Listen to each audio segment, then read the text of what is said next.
안녕하세요. 민양숙입니다. 이번 시간에는 ERP 정보관리사 2021년 6회차 회계 1급 이론 기출문제를 풀어보도록 하겠습니다. 여러분 교재는 442페이지입니다. 네, 문제 1번부터 보실게요. 네, 다음 중 클라우드 서비스 기반 ERP와 관련된 설명으로 가장 적절하지 않은 것은 무엇인가? 1번, ERP 구축에 필요한 IT 인프라 자원을 클라우드 서비스로 빌려 쓰는 형태를 우리는 IaaS라고 합니다. 그리고 2번, ERP 소프트웨어 개발을 위한 플랫폼을 클라우드 서비스로 제공받는 것을 PaaS라고 하죠. 그 다음에 3번, PaaS에는 데이터베이스 클라우드 서비스와 스토리지 클라우드 서비스가 있다. 네, 이 데이터베이스 클라우드 서비스와 스토리지 클라우드 서비스가 있는 부분은 PaaS가 아니라 IaaS를 얘기하는 겁니다. 그래서 답은 3번이 되고요. 4번. 기업의 핵심 애플리케이션인 ERP, CRM 솔루션 등의 소프트웨어를 클라우드 서비스를 통해 제공받는 걸 우리는 SaaS라고 하는 부분입니다. 네, 이 앞에 S가 소프트웨어를 나타내는 부분이죠. 네, 그래서 답은 3번이 되겠습니다.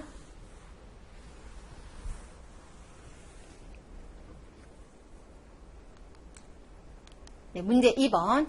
다음 보기의 가로 안에 들어갈 용어로 가장 적절한 것은 무엇인가? 보기 보시면 ERP 시스템 내의 데이터 분석 솔루션인 가로는 구조화된 데이터와 비구조화된 데이터를 동시에 이용하여 과거 데이터에 대한 분석뿐만 아니라 이를 통한 새로운 통찰력 제안과 미래 사업을 위한 시나리오를 제공한다. 네, 가로에 들어갈 말은 비즈니스 애널리틱스가 되겠습니다. 그래서 답은 3번입니다.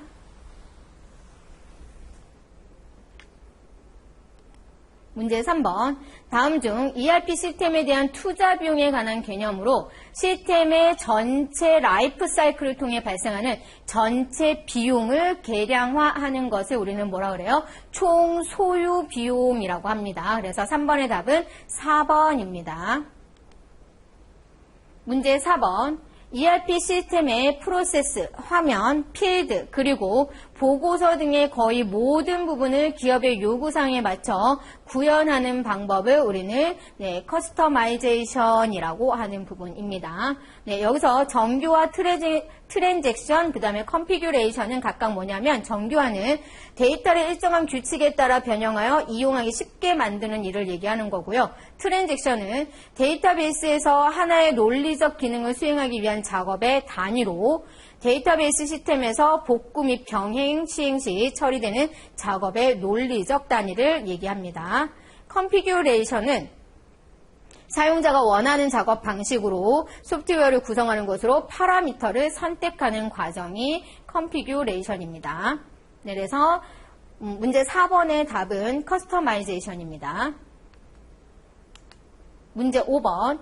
ERP 시스템 구축 절차 중 구현 단계에서 수행할 내용으로 가장 적절하지 않은 것은 우리 ERP 시스템 구축 절차는 분석, 설계, 구축, 구현 이렇게 4단계로 이루어집니다 라고 했는데 그 중에서 구현 단계에서 수행할 내용으로 가장 적절하지 않은 것 1번 시스템 평가, 2번 시험 가동, 3번 커스터마이징, 4번 데이터 전환이라고 했는데요. 이 커스터마이징은 구현 단계가 아니라 설계 단계에서 하는 부분입니다. 그래서 답은 3번이 되겠습니다.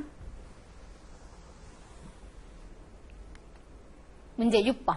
다음에서 설명하는 회계 정보의 질적 특성 중 무엇에 대한 설명인가?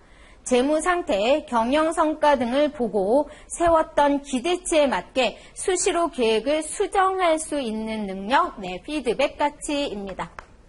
그래서 6번의 답은 4번입니다. 문제 7번. 다음 중 재무제표 작성과 표시의 일반 원칙에 대한 설명으로 가장 적절하지 않는 것은 무엇인가? 1번 청산 또는 경영활동의 중단 외에 다른 현실적 대안이 없는 경우가 아니면 계속 기업을 전제로 재무제표를 작성해야 하죠. 2번 재무제표의 작성과 표시에 대한 책임은 누구에게 있어요? 경영진에게 있습니다. 3번 재무제표의 중요한 항목은 본문이나 주석에 그 내용을 가장 잘 나타낼 수 있도록 구분하여 표시합니다. 그럼 답은 4번이겠네요. 재무제표의 기간별 비교 가능성을 제고하기 위하여 단기 재무제표의 모든 계량 정보를 차기의 추정치와 비교하는 형식으로 표시한다. 네, 기간별 비교를 하기 위해서 차기가 아니라 우리는 뭐예요? 전기의 내용과 비교하는 형식으로 표시하는 부분입니다. 그래서 재무제표의 기간별 비교 가능성을 제고하기 위해 단기 재무제표의 모든 계량 정보를 전기 내용과 비교하는 형식으로 표시하는 부분입니다. 그래서 답은 4번이 되겠습니다.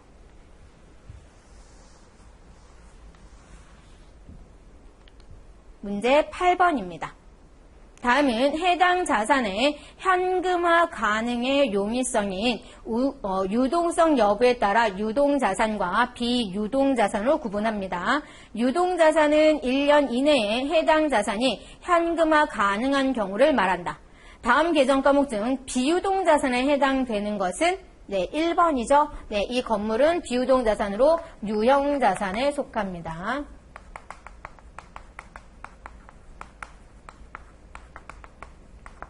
그럼 2번은 상품은 재고자산이고요. 유동자산입니다. 매출 채권 당자자산으로 유동자산이죠. 당자예금, 당자자산으로 유동자산입니다.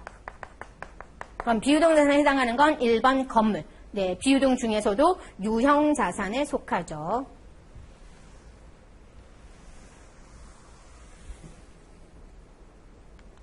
문제 9번. 다음 중 기말에 대손충당금 설정 대상으로 적절하지 않은 것은? 이라고 했어요. 우리 기말에 채권에 대해서 대손충당금 기업회계 기준에 의해 보충법으로 설정하시죠. 여기에서 무엇은? 전도금은 대손충당금 설정 대상 금액이 아니죠. 그래서 답은 3번이 되겠습니다. 전도금은 뭐예요? 전도금은 우리 본사와 지사가 여러 개 있을 때, 즉 본점과 지점이 여러 개 있을 때 본점에서 각 지점으로 돈을 일부 내려줘서 사용하고 나중에 정산하자라고 할 때 내려줄 때 우리가 전도금 이렇게 처리했다가 나중에 사용한 내역을 보고 전도금과 해당하는 계정으로 대체하는 부분이죠. 그래서 9번의 답은 3번이 되겠습니다. 10번.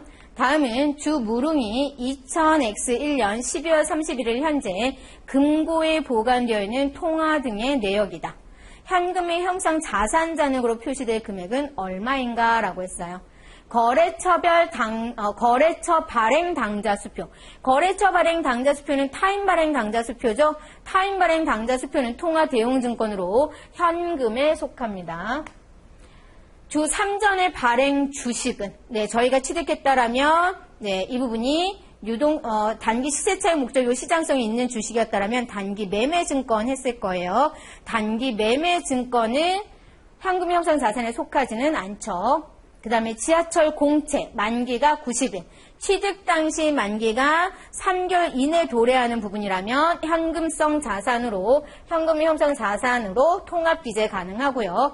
배당금 지급 통지표, 통화 대용증권으로 현금의 형성 자산으로 표시하죠. 선일자 수표는 어음처럼 수입인지, 요거 현금의 형성 자산에 속하지 않는 내용이었죠. 그럼 현금 형성 자산 잔액으로 표시될 금액은 만원과 5만원, 2만원 해서 8만원. 답은 2번이 되겠네요.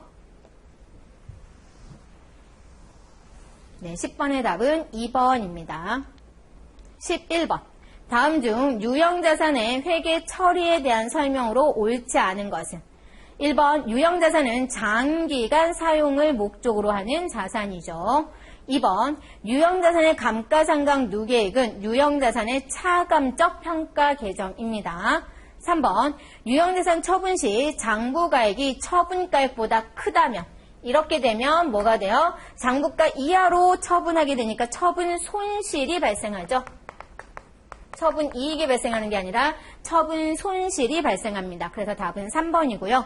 감가상각은 수익에 대응돼 적절한 비용을 산정하기 위한 취득 원가의 인위적인 배분 과정입니다. 그래서 11번의 답은 3번.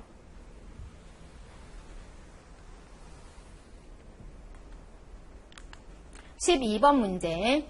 다음 보기의 자료를 이용할 경우 2021년 12월 31일 결산 수정 분계로 가장 적절한 것은 무엇인가? 단 월할 계산할 것 되어 있습니다. 결산일은 2012년 12월 31일이고요. 2021년 9월 1일 날 1년분 임대료 24만 원을 현금으로 받고 다음과 같이 분계하였다. 대변의 임대료 수익이라는 수익 계정으로 전체 인식을 했습니다. 그럼 얘는 2021년 9월 1일부터 1년분이니까 어떻게 돼요? 2022년 8월 31일까지가 되겠죠. 네, 그러면 우리 2021년 12월 31일을 기점으로 해서 어떻게 됩니까? 네, 9월부터 9, 10, 11, 12 4개월치는 2021년도 수익이 될 거고, 자, 여기 1월부터 2022년 8월까지 8개월 분은 2022년도 수익이 되겠죠. 그러면 여기에 해당하는 부분 8개월치, 지금 얼마예요? 24만 원에 12분의 8이 되죠. 그러면 얼마가 돼요? 네, 16만 원이 되네요. 그럼 이만큼은 차기의 수익으로 이연시켜야죠. 그래서 차변의 임대료 수익 16만 원, 대변의 미리 받은 수익이죠. 선수 임대료 또는 선수 수익 하시면 되죠. 그래서 답은 3번이 되겠습니다. 네, 이렇게 2021년 12월 31일 날 결산 수정 분계를 해서 2021년도의 수익은 얼마만 인식하시고 8만 원만 인식하시고 나머지 16만 원은 차기 2022년도 수익으로 이연시키셔야 하는 부분이죠.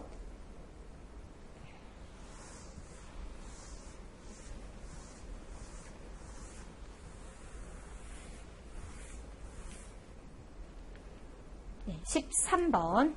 다음은 주 생산성의 자본 변동 내역이다. 최종 소각 시점에서 감자 차손익은 얼마인가 라고 했어요. 2021년 8월 유통주식 400주 액면가 5,000원 이것을 주당 4,000원에 현금 매입해서 소각합니다.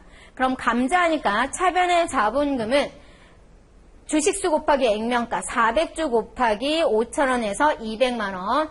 근데 현금 4,000원에 매입 소각했어요. 그럼 400주 곱하기 4,000원 하면 160. 그래서 40만원의 감자 차익이 발생되고요.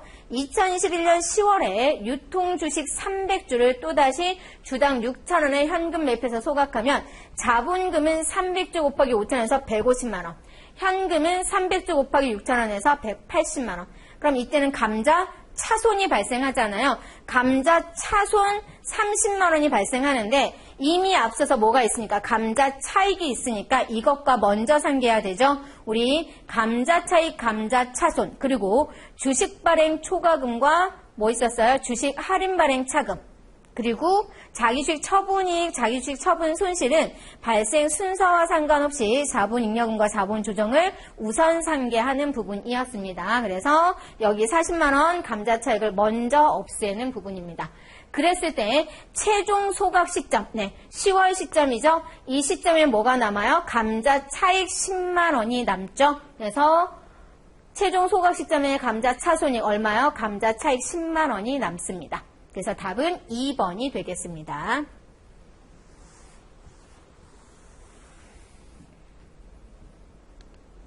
문제 14번. 다음 가로 안에 들어갈 용어와 해당 계정이 올바르게 짝지어진 항목은 이라고 했어요. 자본 항목에서 가로란 손익거래 중 손익계산서에 포함되지 않는 손익의 잔액이다. 우리 자본은 자본금, 자본잉여금, 자본조정, 기타 포괄손익 누계의 이익여금이었습니다. 네, 이익여금은 우리가 손익거래를 통해서 단기 순이익으로 표시된 만큼 손익계산서에 계산된 금액이 자본항목으로 넘어오는 부분이고요. 기타 포괄손익 누계액은 손익계산서에 표시되지 않고 네, 재무상태표로 넘어오는 항목이었습니다. 그래서 이 가로에 들어가는 건 기타 포괄손익 누계액입니다. 여기에 해당하는 계정 과목으로는 매도 가능 증권 평가 손실, 매도 가능 증권 평가 이익 둘이 합쳐서 매도 가능 증권 평가 손익이라는 부분이죠. 이거 외에도 재평가 잉여금도 여기에 들어가는 부분이고요. 그래서 14번의 답은 2번이 되겠습니다. 15번 문제. 주식계산 물음에 10월 중 회계 자료가 다음과 같을 때 손익계산서상 판매비와 관리비는 얼마인가 라고 했어요. 네, 10월 4일 볼게요. A 원재료 10단위를 한 단위당 4만원에 매입을 하고 대금은 매입시 운반비 3,500원과 함께 현금으로 지급했습니다. 그럼 우리 원재료 매입시 운반비는 뭘로? 원재료의 취득 원가로 보죠. 그럼 10월 4일을 분개해보면 10단위 단위당 4만원이면 40만원. 거기에 3,500원 더해서 차변의 원재료. 네, 40만 3,500원 대변의 현금 40만 3,500원이 되고요. 네, 이것이 10월 4일. 그 다음에 10월 5일 볼게요. 10월 5일 당월분 판매장 임차료 5만원을 현금으로 지급하다. 네, 이 부분이죠. 네, 그럼 얘는 차변의 임차료. 네, 이것이 판매관리비에 해당이 되죠. 금액은 5만원. 대변의 현금 5만원. 그 다음에 10월 18일. 차입금에 대한 이자 8,500원을 보통예금 계좌에서 이체 지급. 그럼 차변의 이자 비용 8,500. 대변의 보통예금 8,500. 네, 이자 비용은 영업 외 비용입니다. 마지막 10월 27일. 외상매출금 30만원을 대손 처리하는데 대손 충당 잔액은 1,000원 있습니다. 그럼 대변의 외상매출금은 30만원, 차변의 대손 충당금은 1,000원.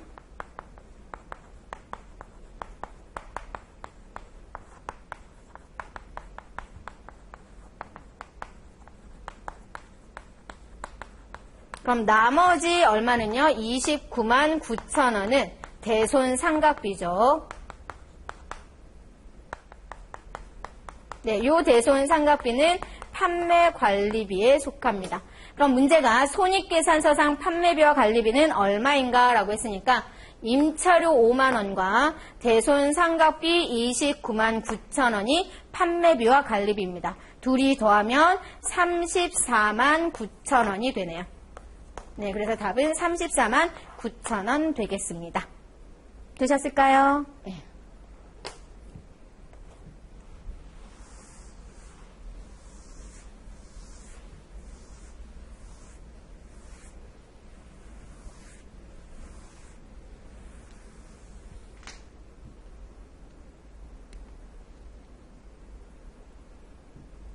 (16번이요) 다음 보기는 주 생산성의 단기 재고 관련 자료들이다. 이를 이용하여 주 생산성의 단기 매출 총이익을 계산하면 얼마인가 라고 되어 있어요. 네, 단기 매출 총이익은 매출액에서 매출원가 차감하면 구할 수 있는 부분이죠. 네, 여기에 순매출액 200만원 있고요.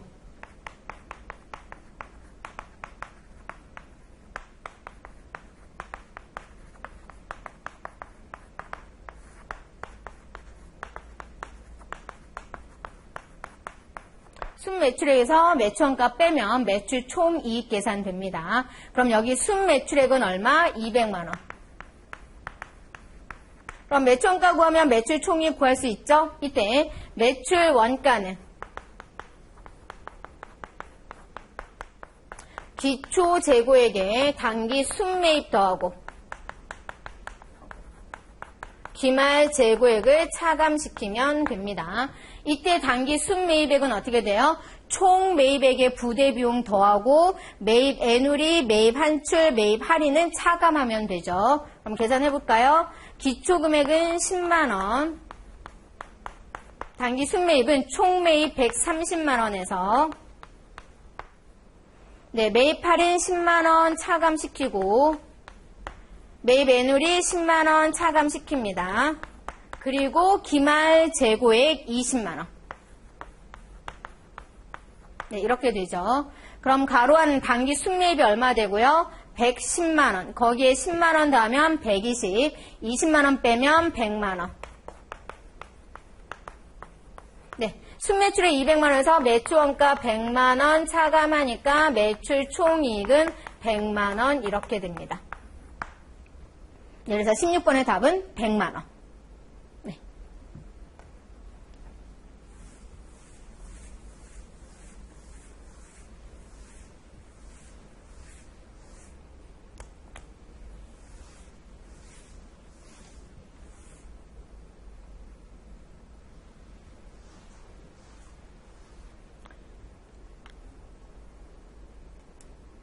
(17번) 문제요.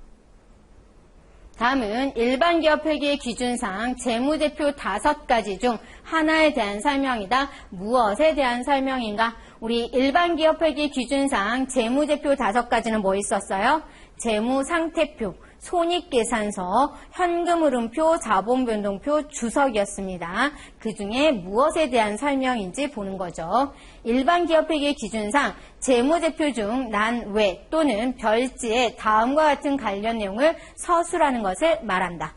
유의적인 거래와 회계 정책, 주석 공시를 요구하는 사항, 재무제표 작성 근거와 구체적인 회계 정책에 대한 정보, 재무제표 어디에도 표시되지 않지만 재무제표 이해에 도움을 주는 정보. 네, 이건 무엇에 대한 설명이에요? 주석에 대한 설명이죠. 그래서 답은 주석이 되겠습니다.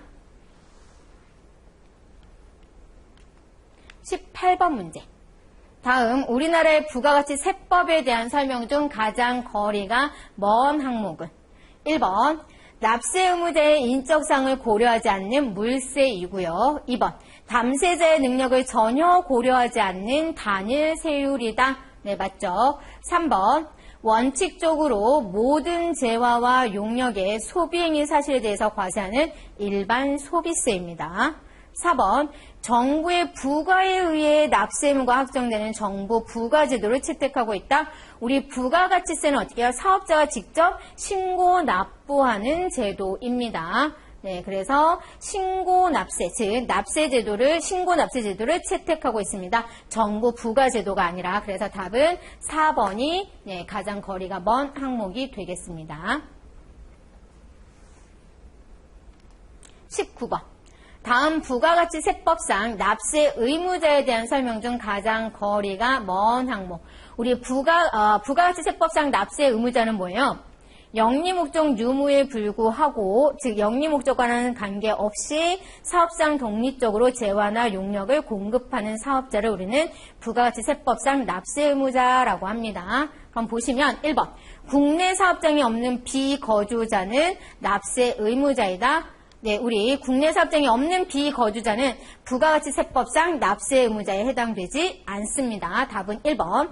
부가가치세 납세 의무자와 담세자는 원칙적으로 달라요. 그래서 간접세라고 하는 부분이고요. 사업자는 사업상 독립적으로 재화와 용역을 공급하는 자이고요. 사업자는 영리 목적에 관계없이 재화와 용역을 공급하는 자입니다. 그래서 19번의 답은 1번이 되겠습니다. 20번. 다음 중 부가가치세법상 영세율 적용 대상이 아닌 것은 이라고 했어요. 네, 1번 내국 물품을 외국으로 반출하는 것. 네, 이거 영세율 적용 대상입니다.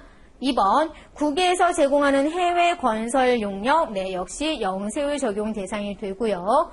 3번 국내 사업장이 있는 사업자가 해외에서 건설 용역을 제공하는 경우 역시 네, 영해세율을 적용합니다. 4번 수출을 대행하고 수출 대행 수수료를 받는 수출 대행을 하고 무엇에 대한 거예요? 수출 대행 수수료를 받는 수출업자가 제공하는 수출 대행 용역은 뭐예요? 부가가치세 10%가 과세되는 부분입니다. 그래서 영해세율이 적용되는 부분이 아니죠. 답은 4번이 되겠습니다. 네, 10% 과세됩니다. 21번. 우리나라의 법인세 특징을 잘못 설명한 것은 1번 세무조정사항을 집계하는 서식은 소득금액 조정 합계표이고요. 2번 과세표준이 증가함에 따라 적용되는 세율이 커지는 누진세율입니다. 3번 소득처분 중 상여는 소득 기속자에게 추가적인 조세 부담을 야기하죠. 즉 상여는 근로소득으로 과세가 됩니다. 그럼 답은 4번. 법인세 신고 후 신고 조정사항이 누락된 것을 알게 되었다라면 이것은 경정청구가 가능합니다. 신고 조정사항이 누락된 경우는 경정청구 가능합니다. 그래서 답은 4번이 되겠습니다. 네, 경정청구가 불가능한 경우는 우리 결산조정사항이 누락됐다라면, 즉 결산조정사항은 뭐예요? 결산서에 반영된 내용에 대해서 세무조정하는 부분입니다. 네, 그런 경우는 경정청구가 불가능하죠. 신고조정사항은 경정청구 가능합니다. 22번. 법인세 신고 시 필수적으로 첨부해야 하는 서류가 아닌 것은 우리 법인세 신고할 때 이 필수적 첨부 서류를 제출하지 않으면 무신고한 걸로 보는 부분이었죠. 그래서 필수적으로 첨부해야 하는 서류에는 재무상태표, 포괄손익계산서, 이념처분계산서 또는 결손금 처리 계산서와 세무조정계산서가 있습니다. 무엇은요? 현금 흐름표는 필수 첨부 서류가 아닙니다. 임의적 첨부 서류입니다. 그래서 답은 2번이 되겠습니다. 23번. 다음 중 우리나라 법인세와 관련된 용어가 아닌 것은 1번 신고조정, 2번 법인소득, 3번 총수익금액, 4번 재무회계상 당기순이익. 네, 저기 3번의 총수익금액은요, 법인세에서 나오는 게 아니라 소득세에서 나오는 부분입니다. 네, 법인세에서는 총수익금액이 아니라 입금금액, 즉 입금 항목이라고 얘기를 하죠. 그래서 23번의 답은 3번입니다. 24번. 다음 과세 자료에 의하여 일반 과세자 사업자인 주식회사 무릉의 부가가치세 과세 표준을 계산하면 얼마인가? 네, 첫 번째, 전자세금 계산서 교부분 공급가액이에요. 부가가치세 별도 금액입니다. 그러면 이만큼이 과세 표준이죠. 그 다음에 영세율 전자세금 계산서 교부분 공급가액. 우리 영세율도 과세 표준에 포함이 되죠. 과세 표준에는 과세와 영세율로 구분이 되는 거죠. 그래서 135만 원도 과세 표준. 세 번째, 신용카드 매출 전표상의 매출액 110만 원인데 얘는 공급 대가. 공급 대가에는 공급가액과 부가가치세가 합쳐진 금액. 과세 표준은 공급가액. 그래서 얼마만? 100만 원이 과세 표준입니다. 그 다음에 원재료 매입가액은 얘는 매입한 거니까 과세 표준에 포함되는 건 아니죠. 그럼 과세 표준은 365만 원.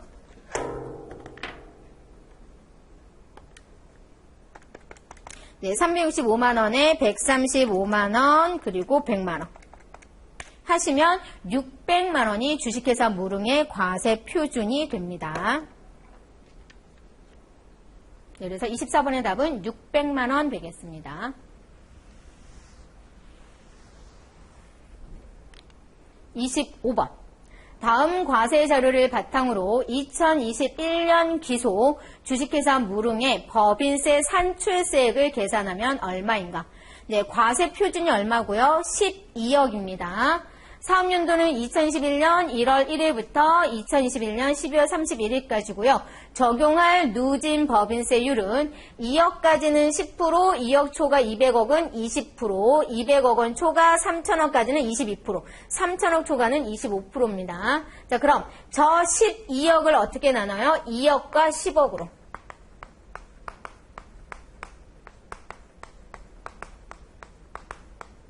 해서 2억에 대해서는 몇 프로? 10%. 그럼 2천만 원이고요. 10억에 대해서는 몇 프로? 20%.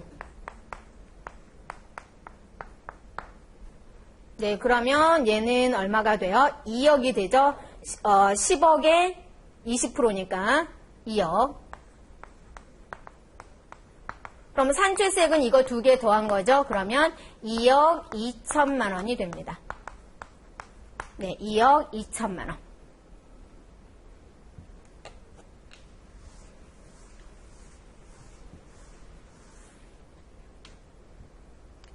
26번 문제. 법인세와 관련하여 다음 내용이 설명하고 있는 가로에 공통적으로 해당되는 적절한 용어는 무엇인가? 1번 첫 번째, 가로는 재무회계 결산서상 당기 순이익으로부터 수익 비용과 세무회계 입금 송금의 차이를 조정하여 각 사업연도 소득 금액을 구하는 과정. 두 번째, 가로는 입금산입, 입금불산입, 송금산입, 송금불산입으로 구분된다. 가로에 들어갈 말은 뭐예요? 세무조정이죠. 네, 세무조정은 재무회계 결산서상 당기순이익으로부터 수익비용과 세무회계 입금 송금의 차이를 조정해서 무엇을 구하는 것? 각 사업연도 소득금액을 구하는 과정이죠. 그리고 이 세무조정은 입금산입, 입금불산입, 송금산입, 송금불산입으로 구분이 됩니다. 네, 그래서 답은 세무조정이 되겠습니다. 27번. 주 생산성은 특별한 추가 주문 요청을 받았으며 현재 이 추가 주문 요청에 대응할 충분한 여유 생산 시설이 있는 상황이다. 주 생산성의 경영자가 이 특별 추가 주문 생산 의사결정에서 고려하지 않아도 되는 원가는 무엇인가 라고 했어요. 뭐예요? 고정제조 간접원가죠. 이미 여유 생산 시설이 있는 상황이래요. 그러면 고정제조 원가는 변하지 않을 거란 얘기죠. 내가 의사결정을 어떻게 하든지 간에. 그래서 이 부분은 뭐예요? 고려하지 않아도 되는 원가가 됩니다. 즉, 저 고정제조 원가는 매몰 원가가 되는 부분이죠. 즉, 비관련 원가가 되겠습니다. 그래서 27번의 답은 4번. 28번. 주 생산성의 2021년 원가 자료가 보기와 같은 경우 이를 이용하여 기초원가를 계산하면 얼마인가? 기초원가는 직접 재료비와 직접 노무비의 합입니다. 네, 그럼 여기에서 보시면 직접 재료 원가 40만 원과 직접 노무비 발생액 50만 원 해서 네, 기초원가는 90만 원이 되겠습니다. 네, 답은 1번입니다.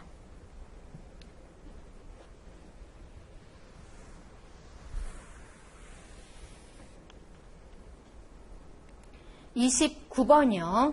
다음 중 제품의 제조원가 계산 과정에서 제품 계정의 차변에 나타날 수 있는 항목은 무엇인가? 네, 제품 계정은 차변의 기초 제품, 차변의 제공품 계정에서 완성품이 넘어오죠. 단기 제품 제조원가입니다.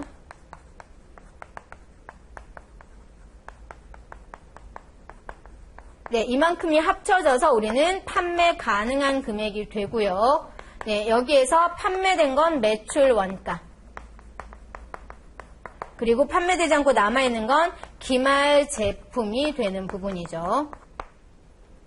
네, 그럼 제품 계정 차변에 나타날 수 있는 건 기초 제품과 단기 제품 제조 원가입니다. 그럼 여기 기초 제공품은 아니고 단기 제품 제조 원가가 되는 거죠. 답은 4번이 되겠습니다. 그럼 여기 있는 1번, 2번, 3번은 기초 제공품 원가와 단기 총 제조 원가는 제공품 계정 차변에 나타나고요. 기말 제공품 원가는 제공품 계정의 대변에 나타나는 부분이죠. 그래서 29번의 답은 4번이 되겠습니다. 30번. 다음 보기는 주 생산성의 당해 회계자료 일부분이다. 주 생산성의 당해 영업 레버리지 도를 계산하면 얼마인가? 예, 영업 레버리지 도는 공헌이익을 영업이익으로 나눈 겁니다. 이것이 영업 레버리지 도입니다. 네, 그럼 저 보기에서 공헌이익과 영업이익을 계산하시면 되는데요. 네, 매출액에서 변동비를 빼면 이것이 공헌이익이고요. 공헌이익에서 고정비를 빼면 네, 이것이 영업이익이 됩니다. 그럼 여기서 매출액 얼마고요? 100만 원이고요. 변동비 안 나왔지만 공헌이익은 어떻게 구할 수 있어요? 이 공헌이익률은 공헌이익을 뭘로 나눈 거예요? 매출액으로 나눈 것이 공헌이익률이 됩니다. 그럼 공헌이익은 매출액의 공헌이익률 곱하면 되죠? 네, 그럼 공헌이익은 매출액에서 40%한 게 공헌이익. 그럼 얼마요? 40만 원. 여기에 고정비 30만 원을 차감하면 영업이익은 얼마가 돼요? 10만 원. 그럼 영업 레버리지 돈은 어떻게 됩니까? 공헌이익 40만 원을 영업이익 10만 원으로 나눠주시면 네, 4가 계산되네요. 영업 레버리지 돈은 4입니다.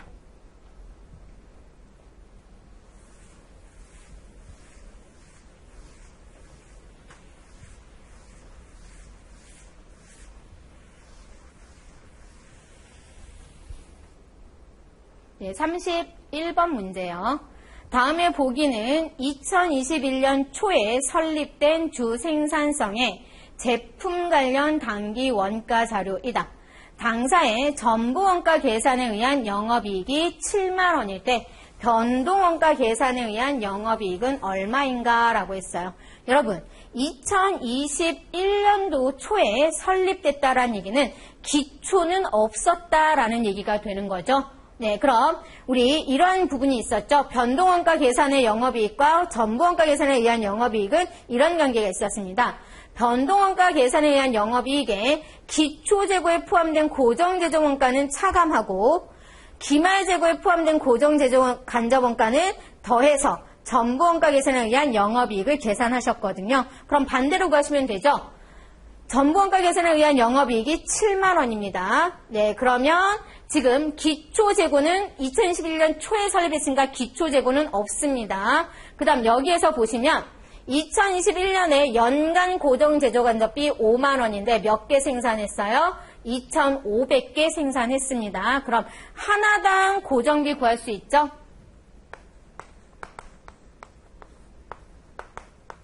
네, 하시면 개당 고정비는 네, 5만 원 나누기 2,500개 하시면 개당 20원. 그럼 2,500개 생산해서 1,500개 생산했으니까 몇 개가 남았어요? 1,000개가 기말재고로 남았죠. 그럼 기말재고에 포함된 고정제조 간접 원가는 어떻게 돼요? 1,000개 곱하기 20원 하시면 2만 원. 그럼 변동원가 계산에 의한 영업이익에 빼는 값은 제로, 더하는 값은 2만 원에서 7만 원 나오면 변동원가 계산에 의한 영업이익은 얼마라고요? 5만 원이라는 거 계산하실 수 있죠? 네, 그래서 31번에 변동원가 계산에 의한 영업이익은 5만 원 이렇게 계산이 됩니다. 되셨을까요? 네.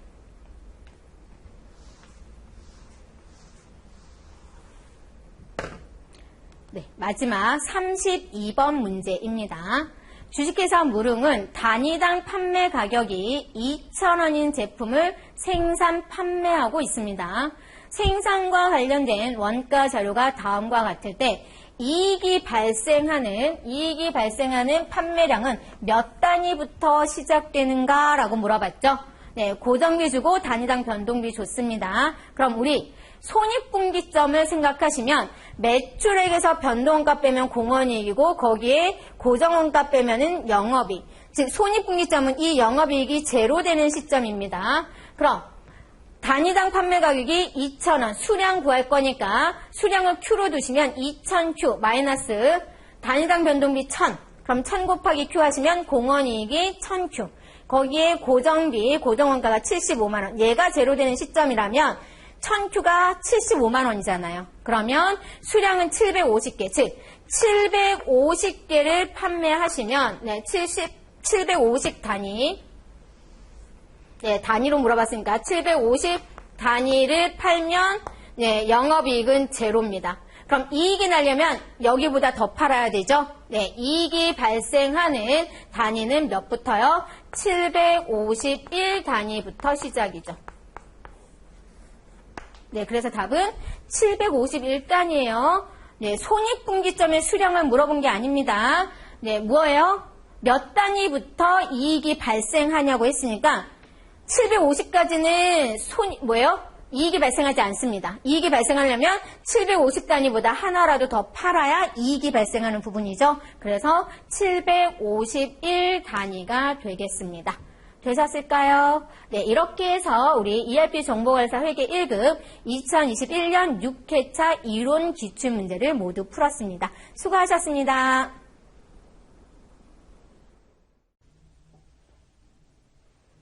안녕하세요. 민양숙입니다. 이번 시간에는 우리 ERP 정보관리사 회계 1급 2021년 6회차 기출문제 실무 문제를 풀어보도록 하겠습니다. 여러분 교재는 449페이지이고요. DB는 우리 웹하드에서 내려받으시면 되겠습니다. 그렇게 해서 1102 회계 1급 2021년 6회차 회사 코드이고요. 김은찬으로 로그인 하시면 되겠습니다. 1번 문제 보시면 당사는 거래처에 거래처 분류 코드를 등록하여 관리하던 중 11번 현진 자동차 거래처에 거래처 분류 코드인 1000번 강남구가 누락된 것을 발견하였다. 해당 거래처에 누락된 거래처 분류 코드를 입력 후 거래처 분류 코드가 강남구로 설정된 거래처 중 거래처 구분이 일반인 거래처를 조회하면 몇 개인가 라고 했어요. 그럼 어디 가셔서요? 시스템 관리에 기초정보 관리에 일반 거래처 등록을 들어가 봅니다. 그래서 시스템 관리에 기초정보 관리에 일반 거래처 등록에 들어오셔서 코드가 11번인 현진 자동차. 여기 있죠. 여기에 거래처 분류 코드가 지금 입력이 안 되어 있잖아요. F2 눌러서 어디로? 1000번 강남구로 선택을 하십니다. 그런 다음에 조건 검색을 통해서 거래처 분류가 강남구인 거래처를 검색을 해봅니다. 이렇게 해서 구분이 일반인 거래처를 조회하면 몇 개인가 라고 했죠. 그래서 보시면 3개가 되네요. 그럼 답은 3번이 되겠습니다. 문제 2번. 다음 중 사원 등록에 대한 설명으로 옳지 않은 것은?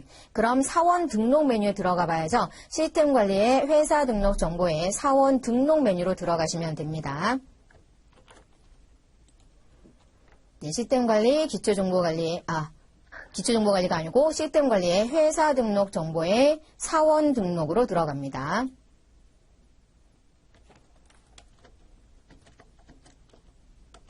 이렇게 들어오셔서 보시면 등록된 이 사원 코드는 수정을 할 수가 없습니다. 여러분이 궁금하시면 이렇게 아무거나 눌러보세요. 수정이 안 되고 있죠? 수정이 안 됩니다. 박혜수 사원의 입사일은 2021년 9월 14일, 2021년 9월 14일 맞습니다. 신서율 사원은 ERP 프로그램을 운영하지 않는다. 사용자 여부가 불호되어 있다는 얘기는 ERP 프로그램을 운영하지 않는 부분이죠. 그리고 입사일과 암호는 시스템 관리자만 변경이 가능하다라고 했는데요. 입사일을 수정하실 수 있습니다. 예를 들어 여기가 2009년 1월 1일인데 2010년 이런 식으로 1월 1일 이렇게 바꿀 수가 있죠. 원래대로 바꿔놓겠습니다. 2009년 1월 1일이었고요. 그럼 여기 시스템 관리자만 할 수 있는 분은 퇴사일하고 암호입니다. 퇴사일과 암호는 지금 클릭이 안 되죠. 그래서 답은 4번이 되겠습니다.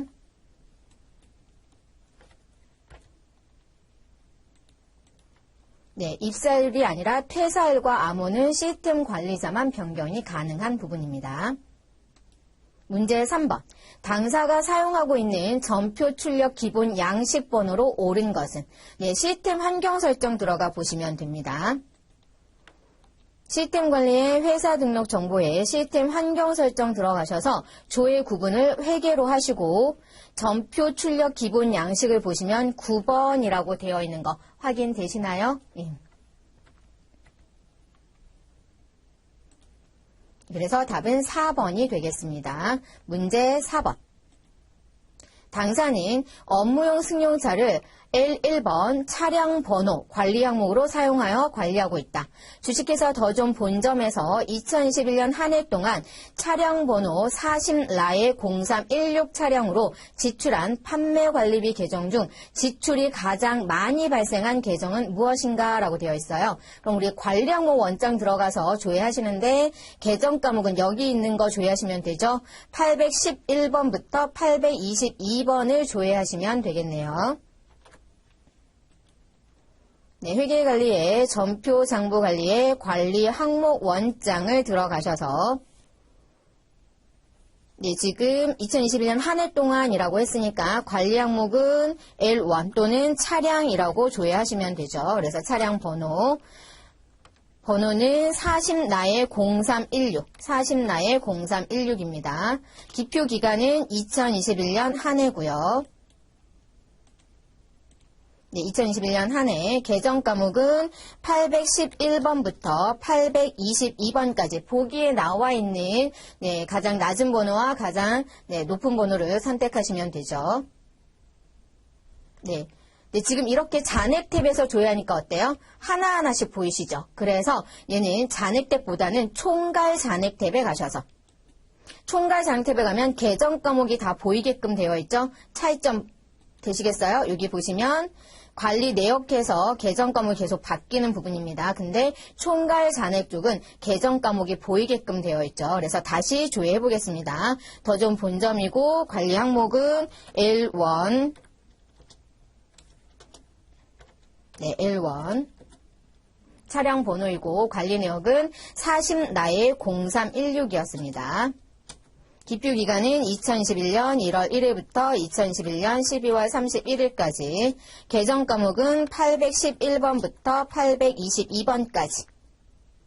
네, 그러면 40나의 0316에 대해서 지급임차료, 보험료, 차량 유지비인데 지출이 가장 많이 발생한 계정, 지출이 가장 많이 발생한 계정은 지급임차료죠. 819번 지급임차료 부분입니다.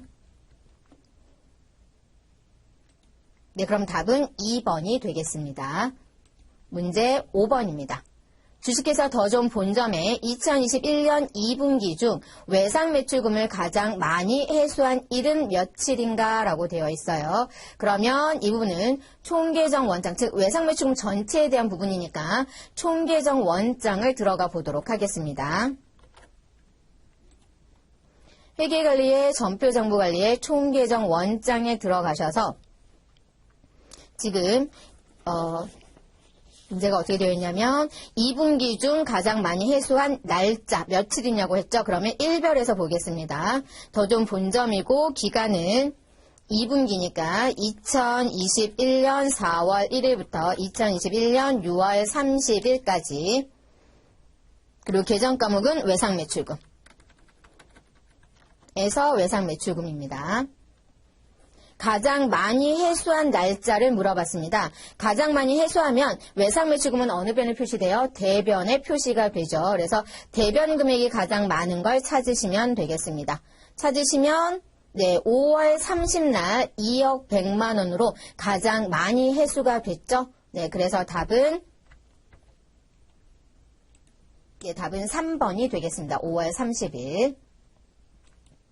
문제 6번입니다.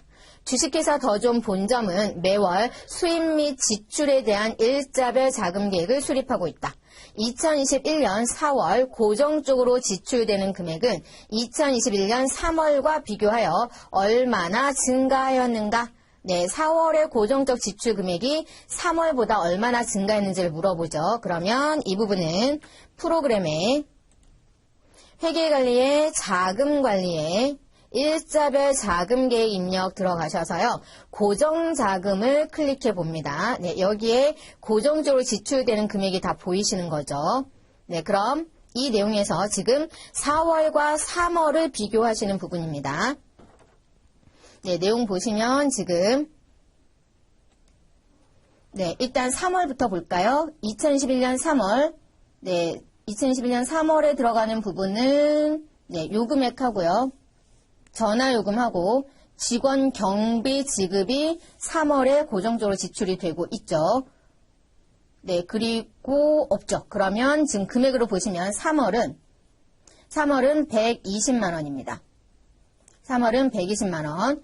그 다음에 4월 거 볼게요. 네, 4월은 지금 여기 4월부터 시작하죠. 이 금액과 그 다음에 네, 여기 그리고 얘는 3월에 끝났네요. 그러면 4월은 490만 원, 20만 원이니까 510만 원입니다.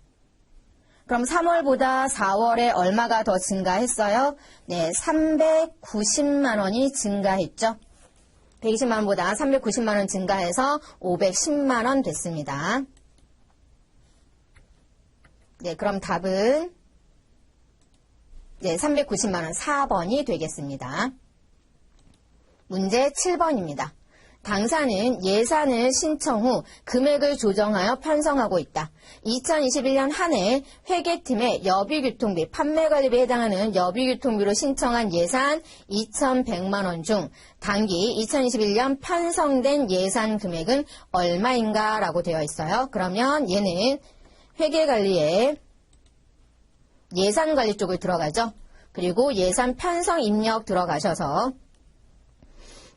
2021년 한 해고 회계팀의 여비교통비, 그러면 여기에서 계정 과목은 여비교통비,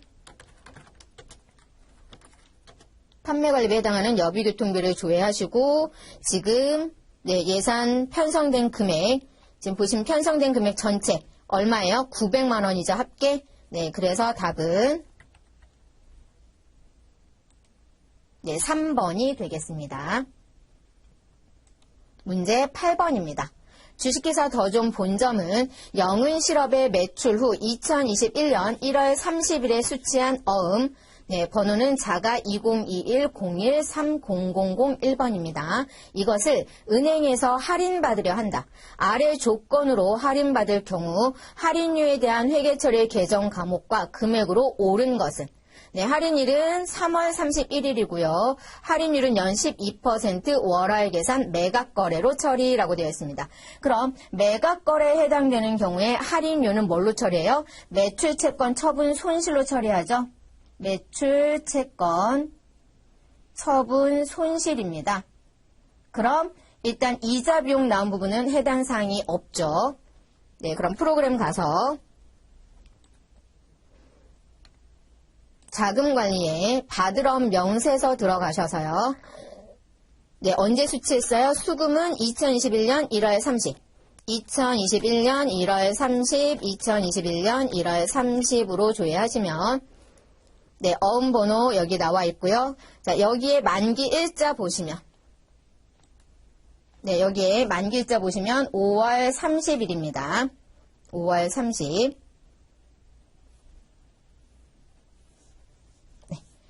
자, 그럼 우리 언제요? 3월 31일 날 할인하기로 했습니다. 월할 계산이에요. 그럼 3월 31일부터 5월 30일까지는 2개월 월할 계산하니까 네, 이걸 할인율 연 12%로 그럼 지금 여기 어음 금액이 얼마고요? 110만 원.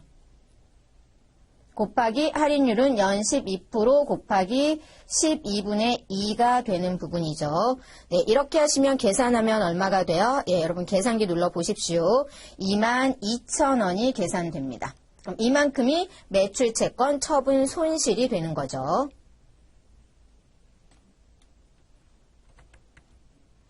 네, 문제로 돌아가 보시면 네, 매출채권 처분 손실 22,000원 이렇게 됩니다. 그래서 답은 3번이 되겠습니다. 문제 9번입니다.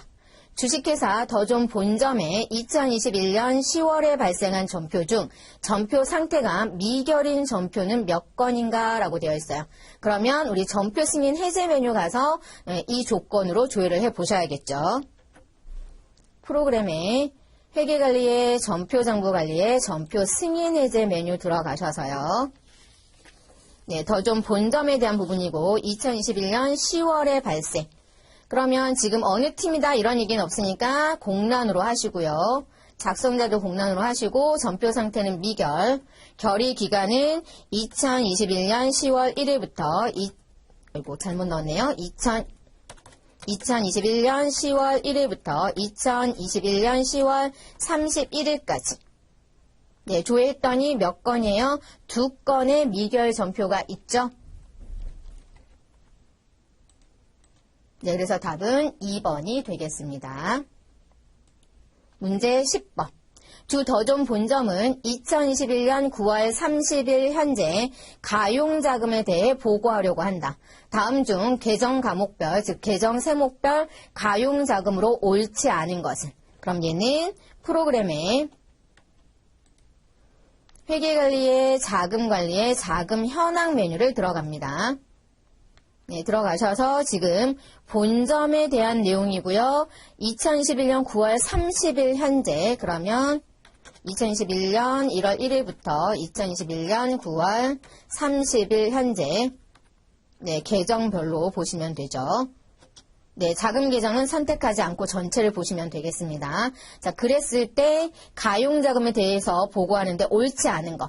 네, 현금은 5,287만 원입니다. 그리고 당좌 예금은 2억 6,050만 5,500원이고요. 그 다음에 예, 보통 예금. 여기 보통 예금, 외화 예금이니까 계정 구분을 세목별로 조회하셔야겠네요. 네, 그래야 보통 예금과 그 다음에 외화 예금 볼 수 있죠. 그래서 보통 예금은 얼마이고요? 6억 9,897만 8천원, 외화 예금은 1억 210만원. 그래서 틀린 거 뭐예요? 1번 현금이죠. 네, 현금은 5,287만원입니다. 네, 이 금액이 5,287만원. 그래서 옳지 않은 건 1번이 되겠습니다. 문제 11번. 주식회사 더존 본점이 2021년 12월 말 기준 외화예금으로 보유하고 있는 미국 달러 잔액은이라고 했어요. 그럼 얘는 외화 명세서를 들어가 봅니다.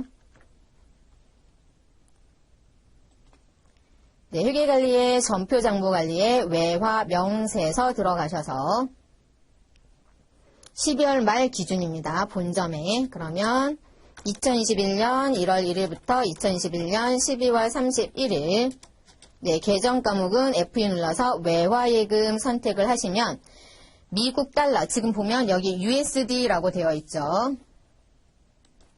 네, USD라고 되어 있고 기말 기준으로 외화예금을 보유하고 있는 미국 달러, 그럼 외화 금액 보면 되죠. 네, 2,000달러이네요. 이렇게 볼 수 있죠. 네, 그럼 열린 메뉴는 모두 닫으시면 되겠습니다. 우리 시험 보실 때 메뉴 너무 많이 열어놓지 마세요. 메뉴를 너무 많이 열어놓으시면 네, 버퍼링 일어날 수 있습니다. 해서 보시면 답은 1번 되겠습니다. 12번 문제요. 주식회사 더존 본점은 업무용 승용차를 등록하여 관리하고 있다. 다음 업무용 승용차 중 보험 여부가 부로 설정된 차량 번호는 이라고 했어요. 그럼 얘는 업무용 승용차 관리 메뉴를 들어가야죠. 그래서 프로그램에서 회계관리에 업무용 승용차 관리에 보시면 업무용 승용차 차량 등록 메뉴가 있습니다. 여기에 들어가셔서 네, 조회를 해보시면 네, 클릭을 해보시면서 무엇이요? 보험 여부가 부로 되어 있는 걸 찾으시면 되겠습니다. 그래서 보시면 네, 보험 여부가 부로 되어 있는 건 40라의 0316 네, 요거 하나죠. 그래서 답은 40라의 0316이 되겠습니다. 그러면 번호는 네, 40라의 0316은 4번입니다. 문제 13번. 주 더존 본점에 2021년 12월 말 결산 시 소모품의 기말 재고액은 300만 원이다. 재무제표를 확인한 후 이와 관련된 기말 결산 수정 분계로 옳은 것은 이라고 했어요. 단 소모품은 취득 시 자산 처리했습니다. 그럼 취득 시 자산 처리하면 결산 시에는 어떻게 해야 돼요? 결산 시에는 사용액을, 미사용액이 아니라 사용액을 무엇으로? 소모품비로 회계 처리해야 되는 부분이죠. 그럼 차변의 소모품비, 대변의 소모품이 와야 됩니다. 그럼 네, 답은 2번 아니면 4번 중에 하나일 거고요. 지금 12월 말 결산 시 재고가 300만 원이니까 소모품 계정을 조회해서 그 조회된 금액에서 300만 원을 뺀 나머지가 사용됐다라고 보시면 됩니다. 그래서 프로그램 들어가셔서 회계관리에 결산재무제표 관리에 합계잔의 시산표 또는 재무상태표를 들어가시면 됩니다. 재무상태표에서 날짜는 2021년 12월 31일 조회하시면 되고요. 그럼 여기에 소모품이 얼마 있어요? 1,100만 원 있습니다. 네, 1,100만 원 있으니까 문제로 돌아가서 보시면 1,100만 원인데 300만 원이 남았대요. 그러면 1,100만 원에서 300만 원을 남기고 그럼 나머지 얼마를 800만 원을 사용하신 거죠. 그럼 차변의 소모품비 800만 원, 대변의 소모품 800만 원에서 답은 2번이 되겠습니다. 14번 문제. 주식회사 더 좋은 본점에 2021년 하나은행으로부터 수령한 어음 중 실제 발행된 어음은 몇 매인가? 네, 얘는 지급어음 명세서 들어가 보실 거예요. 프로그램에서 회계관리에 자금관리에 보시면 지급어음 명세서가 있습니다. 네, 여기에서 수불부에서 볼게요. 수불부에서 보시면 2021년 수령. 그럼 수령은 2021년 1월 1일부터 2021년 12월 31일이고 금융기관은 하나은행에서 하나은행 하시면 되죠. 자, 이때 이제 발행한 어음 몇 매요? 2매에 해당이 되네요. 네, 그럼 답은 2번이 됩니다. 문제 15번. 주식회사 더 좋은 지점은 네, 여기서 주의하실 것 지점입니다. 본점 아니고 지점은 부동산 임대업도 하고 있어 부가가치세 신고 시 간주임대료를 포함하여 신고하려고 한다. 2021년 1기 부가가치세 확정 신고 시 그러면 4월 1일부터 6월 30일까지죠. 네, 4월 1일부터 6월 30일까지입니다. 신고 시 다음 부동산 임대 내역의 자료를 입력한 후 보증금 이자 간주임대료를 계산하여 6월 30일로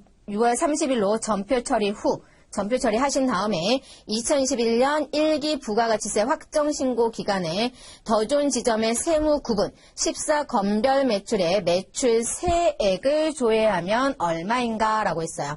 단 보증금 이자 간주임대료 세액 계산 시 소수점 이하는 절사. 네, 사업장은 더 좋은 지점입니다.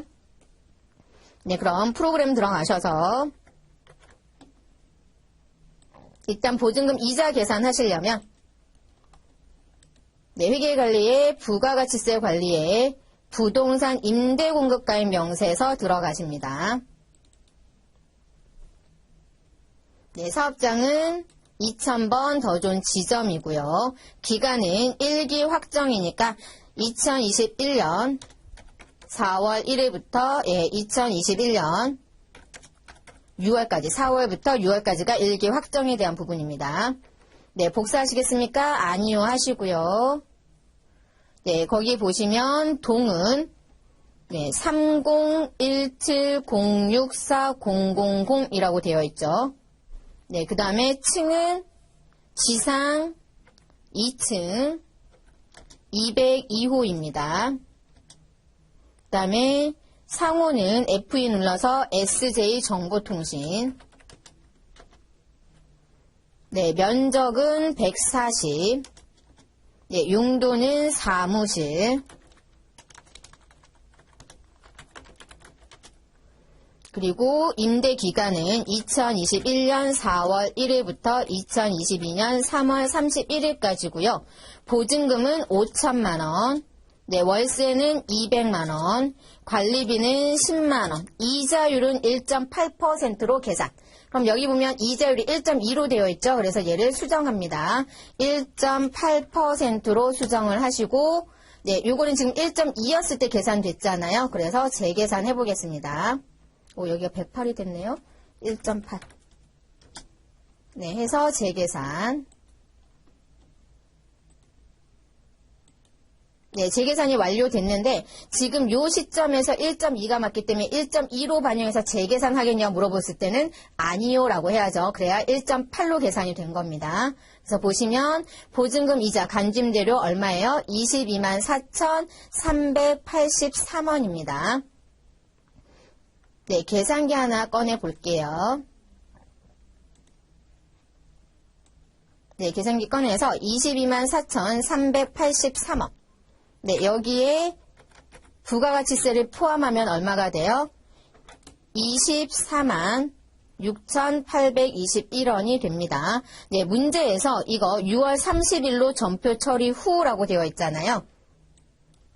그래서 회계관리에 전표장부관리에 전표 입력을 들어가서 전표 입력을 하신 후에 부가가치세 신고서에 14건별 매출의 매출세액을 조회하면 얼마인가 라고 했어요. 세무 구분에. 그럼 신고서에서 보셔도 되고요. 메인 매출장에서 보셔도 됩니다. 근데 지금 저희 시험은 입력하는 문제로 채점되는 게 아니라 여기에서 답을 체크한 걸로 객관식이잖아요. 답 체크된 걸로 채점이 되는 부분이거든요. 그래서 시간이 부족하시다라면 지금 아까 금액 구했습니다.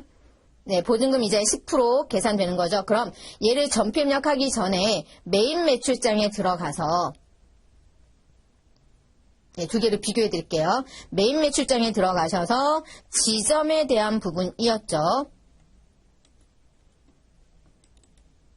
네, 더 좋은 지점에 대한 부분이었고 그 다음에 예, 요거 세무 구분별에서 할게요. 세무 구분별에서 더 좋은 지점 1기 확정 2021년 4월 1일부터 2021년 6월 30 하시고 네, 출력 구분은 14건별 할 거니까 매출 그래야 세무 구분을 선택할 수 있어요. 14번 건별 매출로 조회했을 때 세액이 얼마냐고 했거든요. 지금 전표 입력하지 않았을 때 세액이 얼마였어요? 25만 4천원이었습니다. 그때 우리 여기서 하게 되면 간주임대료의 10%잖아요. 그럼 10%면 얼마가 돼요? 22,438원이 되죠. 그럼 여기 메인 매출장에서 입력하지 않았을 때 세액이 25만 4천원이었어요. 여기에 22,438원을 더하게 된다면 얼마가 나와요? 27만 6,438원이 나옵니다. 그럼 답은 네, 3번이죠. 27만 6,438원. 네, 이렇게 계산하실 수 있는데 실제로 저희가 입력을 해서 본다라면 네, 지금은 부동산 임대공가인 명세서에서 요거 간주임대료 계산해서 이것의 10%와 이걸 입력하기 전에 메인 매출장을 조회해서 더했습니다. 네, 실제로는 입력 후라고 했으니까 여기에 입력을 해보면 회계단위 지점으로 하시고요. 날짜는 6월 30일자. 네, 입력은 6번 매출부가세 하셔서 네, 거래처는 SJ정보통신 매출전표 더 좋은 지점 세무구분은 14건별 매출. 네, 14건별 매출은 공급가액의 공급대가. 아까 계산하신 공급대가가 24만 6,821원이었습니다. 그러면 이렇게 나눠지죠. 간주임대료 22만 4,383원. 그것의 10% 세액 해서 적용. 하시면 얘는 국내 매출액은 없으니까 F5 삭제하시고요. 네, 그리고 이 부분은 간주임대료에 대한 부가가치세는 세금과 공가죠. 네, 세금과 공가 이 부분 네, 800번대 계정을 쓰시면 되겠죠. 네, 이렇게 하시고 금액은 22,438원 이렇게 됩니다. 네, 적용은 생략하겠습니다. 네, 이렇게 하신 다음에 메인 매출장 조회하시면 네, 합쳐져서 얼마요? 27만 6,438원 되죠. 네, 시간이 없으시면 어떻게 하시면 돼요? 일단 부동산 임대공가인 명세서에서 간주임대료 계산해서 이것의 10%와 메인 매출장 가서 입력하기 전에 세액이 얼마인지 보시고 더해 주시면 되겠습니다. 그렇게 해서 27만 6,438원이 나오는 부분입니다. 되셨을까요? 네, 여기 전표 입력할 때, 네, 요 부분의 차변에 세금과 공가는 예, 중요하지 않았고, 요 부가세에 대한 부분이 중요했던 부분입니다. 네, 다음 문제 보겠습니다. 16번 문제. 다음 중 건물 등 감가상각 자산 취득 명세서를 전표에서 불러올 때 해당하는 세무 구분이 아닌 것은, 네, 얘는 직접 프로그램에 가셔서요. 회계관리에 부가가치세 관리에 건물 등 감가상각 자산 취득 명세서 들어가셔서 네, 여기는 중요하지 않아요. 네, 조회해서 불러오기를 눌러보시면 여기에 나옵니다. 세무 구분이 21 과세 매입, 22 영세 매입, 24 매입 불공, 25 수입, 네, 27 카드 매입, 28 현금 영수증 매입, 41번 카드 기타인 데이터의 관리 항목 중 고정자산과표와 고정자산 세액을 불러옵니다. 라고 되어 있죠. 그럼 이걸 불러올 때 해당하지 않는 예, 세무 구분은 뭐예요? 23번 면세 매입. 그럼 얘는 굳이 작업을 할 필요는 없습니다. 네, 그래서 답은 23번 면세 매입이 되겠습니다. 17번 문제요. 주식회사 더 좋은 지점에 2021년 2기 부가가치세 확정신고 시 수출실적 명세서에 작성될 거래는 몇 건인가? 사업장은 2000번 더 좋은 지점입니다. 네, 그럼 수출실적 명세서를 들어가 볼게요. 회계관리의 부가가치세 관리의 수출실적 명세서 부분이고요. 네, 사업장은 어디였어요? 네, 사업장은 더 좋은 지점이었습니다. 그래서 지점 선택하시고 기간은 2021년 2기 확정이네요. 그러면 2021년 2기 확정은 10월부터 2021년 12월까지고요. 네, 불러오기 하십니다. 네, 했더니 전체 건수가 몇 건이요? 3건 되어 있죠. 네, 그래서 답은 3건, 3번이 되겠습니다. 18번 문제요. 주 더 좋은 지점에 2021년 2기 부가가치세 확정신고 기간에 발생한 신용카드 매출액 중 계산서 발급된 금액은 얼마인가? 그럼 이것을 프로그램에 회계관리의 부가가치세 관리에 신용카드 발행 집계표 들어가실 거예요. 네, 그래서 발행 집계표 선택하시고 사업장은 더 좋은 지점, 2000번 더 좋은 지점, 기간은 2기 확정입니다. 그럼 2021년, 네, 2기니까 10월부터 2021년 12월, 네, 전표 데이터 불러오시겠습니까? 예. 하시면 신용카드 된 것 중에서 계산서 발급 금액 얼마예요? 200만원 되어 있죠? 네, 그래서 요 금액 200만원입니다. 그럼 답은 1번이 되겠습니다.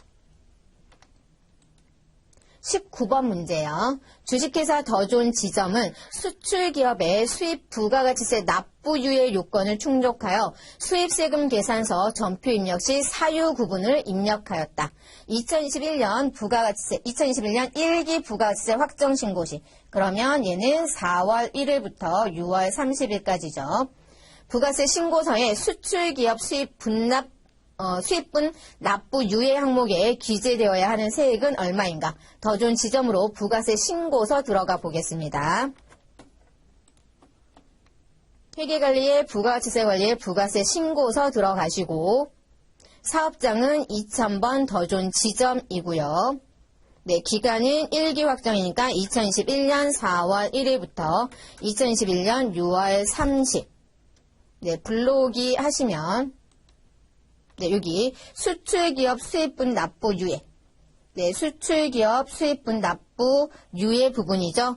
네, 여기에 기재되어야 하는 세액은 물어봤습니다. 세액은 얼마요? 200만원 되겠습니다. 네, 열린 메뉴는 모두 닫겠습니다. 굳이 저장하실 필요는 없어요. 네, 그래서 답은 1번이 되겠습니다. 20번 문제. 주식회사 더 좋은 지점의 2021년 1기 부가가치세 예정신고 기간에 발행한 매출 계산서에 대한 설명으로 옳지 않은 것은. 네, 그럼 계산서니까 계산서 합계표 들어가 보시면 되죠. 부가가치세 관리의 계산서 합계표이고요. 네, 사업장은 더 좋은 지점입니다. 기간은 1기 예정이니까 2021년 1월부터 2021년 3월까지고요. 매출 계산서니까 구분은 매출. 네, 블록이 실행합니다. 네, 하셔서 보시면 전부 다 전자에 있고요. 보기 1번. 종이로 발급된 계산서는 존재하지 않죠. 전부 다 전자입니다. 그 다음에 2번, 2021년 3월 31일 발행한 계산서가 존재한다. 자, 이 계산서의 날짜를 보시려면요. 자료 조회를 눌러보시고요. 했더니 3월 31일 발행한 계산서가 존재하는 거죠. 그럼 2번도 맞고요. 3번, 하진테크 거래처에 한매의 계산서를 발행했죠. 네, 4번. 사업자 등록번호가 아닌 주민등록번호로 발급된 계산서가 존재한다. 여기 주민등록번호 발급부는 없죠. 그러니까 존재한다라고 했으니까 얘가 틀렸죠. 그래서 답은 4번이 되겠습니다.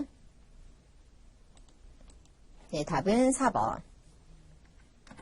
21번 문제요. 주식회사 더 좋은 본점은 공장을 프로젝트로 관리하여 원가 보고서를 산출하며 프로젝트 등록 시 프로젝트 분류를 등록하여 프로젝트 분류별 원가 보고서도 관리하고 있다.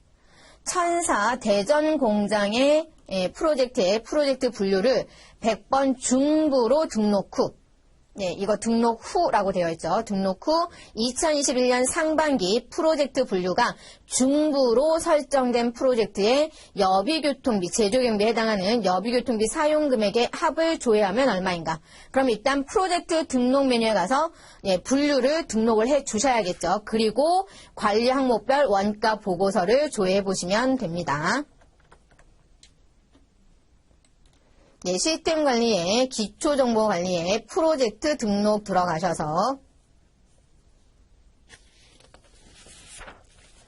네, 여기 대전 공장이었나요? 예, 대전 공장에 대해서 프로젝트 분류 부분을 100번 중부로 선택.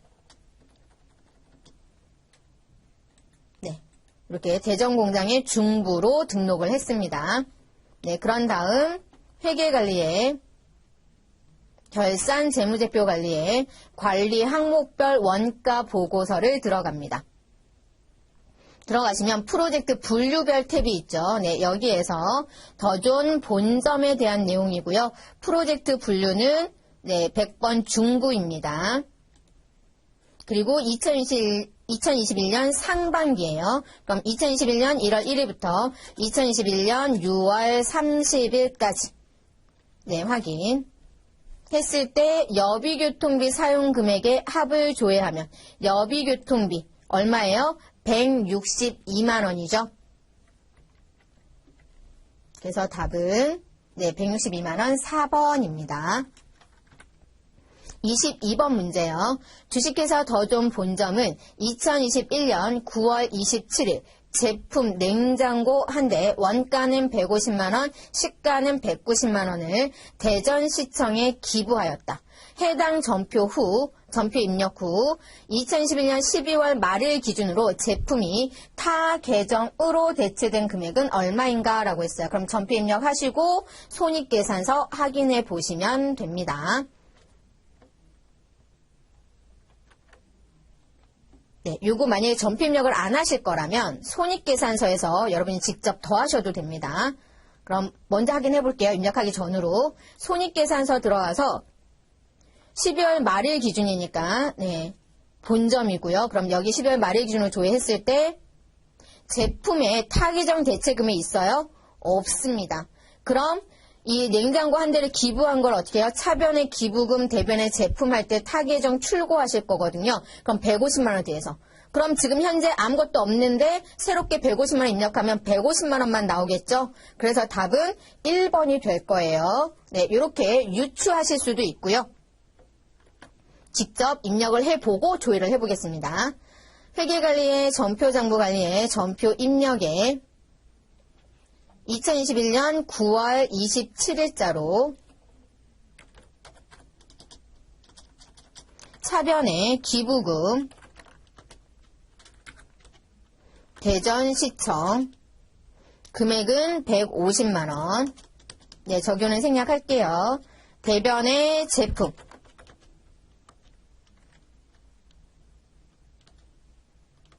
네, 150만원 하시고요.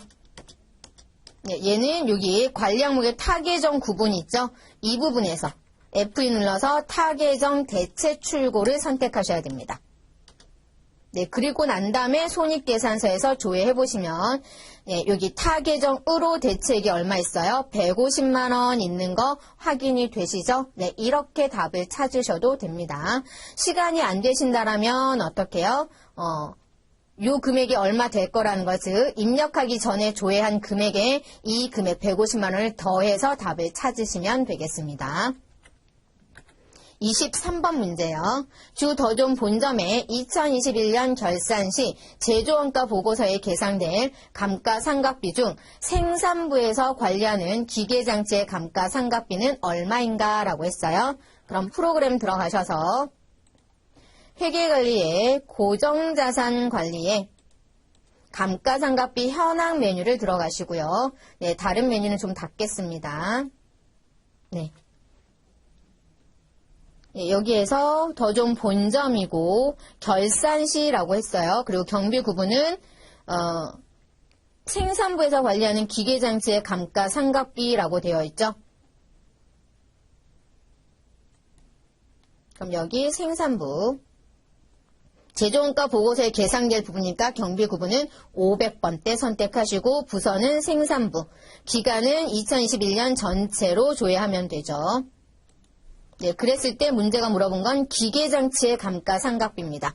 기계장치의 감가상각비 얼마예요? 2,040만원입니다. 네, 이렇게 조회 조건은 문제에 주어진 조건으로 주시면 되겠습니다.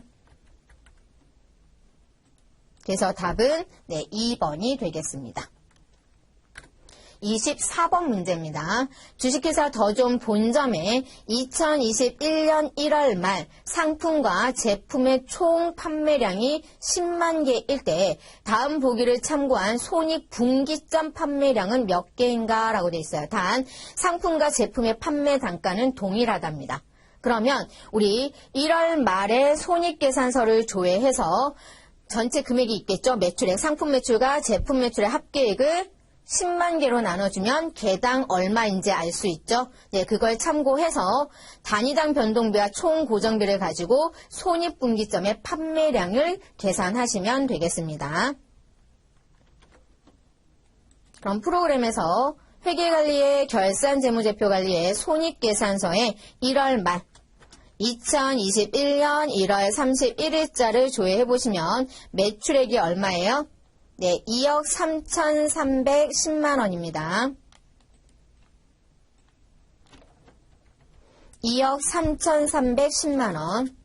네, 여러분 시험 중에는 이 계산기는 사용하실 수 없어요. 계산기 여러분 가지고 가셔야 됩니다. 네, 얘가 10만 개에 대한 부분이었어요. 그러면 10만 개로 나눠주시면 개당 얼마요?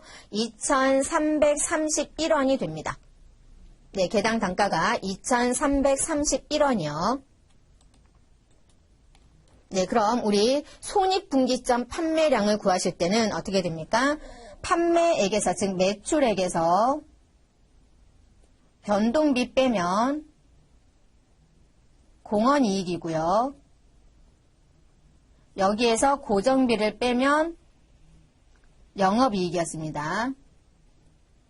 지금 손익분기점 판매량이라는 얘기는 이 영업이익이 제로 되려면 판매량이 몇 개냐 이걸 물어보잖아요. 그럼 우리 하나당 단가를 구했더니 2,331이었습니다. 그러면 곱하기 수량 되겠죠?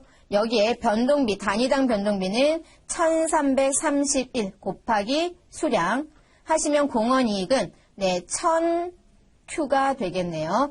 여기에 고정비 얼마요? 4천만 원을 뺍니다. 이것이 제로됨. 그러면 Q는 어떻게 돼요? Q는 4천만 원을 1,000원으로 나눠주시면 되죠. 그럼 몇 개 됩니까? 4만 개 되죠. 그래서 답은 4번이 되겠습니다. 되셨을까요? 네, 이렇게 구하시면 되겠습니다. 네, 마지막 문제 25번입니다. 주 더존 본점의 2021년 상반기 제조원가 보고서에 대한 설명 중 옳지 않은 것은? 그러면 제조원가 보고서 들어가 보셔야겠죠. 회계관리에 열려있는 건 닫을게요. 결산재무제표관리의 원가 보고서 2021년 상반기 본점의 2021년 상반기 2021년 6월 30을 조회하셔서 네, 보기 1번. 2월 된 제공품 금액은 240만 원이다. 그러면 2월 됐으니까 기초 제공품이 있겠죠. 네, 기초 제공품은 지금 보시면 240만 원. 요거 보이시죠? 240만 원. 네, 여기 있는 겁니다. 240만 원. 그 다음에 노무비로 지출된 금액. 노무비로 지출된 금액은 2억 1,375만 원이다. 맞죠? 그 다음에 제조 경비가 감소하면, 요 제조 경비가 감소하면 단기 총 제조 비용은 감소하죠. 네, 요 단기 총 제조 비용은 재료비와 노무비와 제조 경비의 합입니다. 그러니까 제조 경비가 감소하면 단기 총 제조 비용도 감소하게 되죠. 근데 증가된다라고 했으니까 옳지 않습니다. 타 계정으로 대체된 원재료는 150만 원 발생했습니다. 그래서 보시면 옳지 않은 건 3번이 되겠습니다. 제조 경비가 감소하면 단기 총 제조 비용도 감소합니다. 되셨습니까? 네, 이렇게 해서 우리 2021년 6회차 실무 문제를 모두 풀어봤습니다. 수고하셨습니다.